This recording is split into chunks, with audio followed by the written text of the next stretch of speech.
నెల్లూరు జిల్లా ఉదయగిరి నియోజకవర్గం వింజమూరు మండలం కాటేపల్లి పంచాయతీలో సర్పంచ్పై వచ్చిన ఫిర్యాదు నేపథ్యంలో కావలి డిఎల్పిఓ వెంకటరమణ గ్రామానికి వచ్చి విచారణ చేపట్టారు.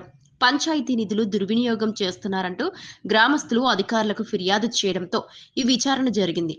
గ్రామంలో చేపట్టాల్సిన అభివృద్ధి పనులు పూర్తిగా కుంటుపడ్డాయని, ఒకరిపై ఒకరు ఆరోపణలు చేసుకుంటూ పాలన సాగుతోందని గ్రామస్తులు విచారణ అధికారుల దృష్టికి తీసుకువచ్చారు. అభివృద్ధి పనుల కన్నా వ్యక్తిగత విభేదాలే ఎక్కువయ్యాయని వారు వాపోయారు.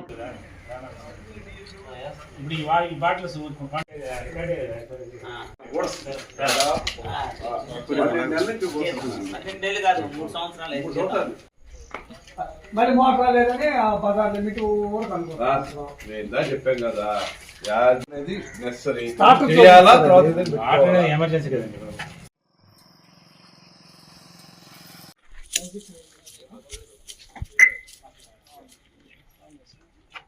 అదే మేము అనేది అదే సార్ సెక్రటరీ ఏంటంటే గత బిల్స్ ఏమైనా పెడతారేమో అంటే పెండింగ్ బిల్స్ ఉన్నాయండి, విచారణ ఉన్నాయి, ఇంకా అది కొనసాగుతూనే ఉన్నాయి. పక్కా డీటెయిల్స్ ఇస్తాము. ఆల్రెడీ ఎంక్వైరీ జరిగింది. ఎంత రికార్డు మనం అభివృద్ధి ఇప్పుడు చెప్పారు వాళ్ళు ఆయన లేదు కదా సార్. మీరు ఒకసారి మీ ఆర్టీ అడిగి మీరు ఒకసారి వెరిఫికేషన్ చేసుకోండి. గత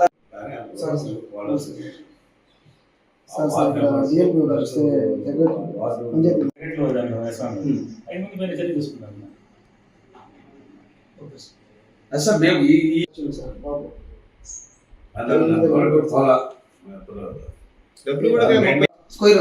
టైంలో చేసాం. ఇలా ఇవ్వట్లేదు కదా సార్. ఇప్పుడు తీర్మానం ఇచ్చావు, బట్ ఏం హ్యాపీ తీర్మానం ఏమన్నా చేయలేదు కదా. జెడ్బీ గ్రాంట్ ప్లాంట్ అనవసరం కదా, అభివృద్ధి వెనకపోయినట్టే కదా. ఇప్పటికి తెచ్చిన నెలకి అతను గ్రాంట్ తెచ్చిన నెలకు తీర్మానం ఇచ్చాడు. తీర్మానం ఇచ్చిన అందరిని తీసుకొచ్చి కొలిపించి దగ్గర కొలిపించిన తర్వాత ఇతను వచ్చాడు, ఎంటర్ అయింది. అక్కడ పక్కనే సెటిల్మెంట్ పట్టా ఉంది ఒక అతను దారి లేదు అంటున్నా కూడా ఇంటి పక్క దారి ఉంది, ఇది పెట్టుకొని మీరు వాడుకోవచ్చు అని చెప్పి పక్కన వాళ్ళకు కూడా ఆ పక్కన వాళ్ళు కూడా నేను చెప్పా. మరి ఏది జరిగింది నాకైతే తెలియదు. నేనే తీర్మానం ఇచ్చిన మళ్ళీ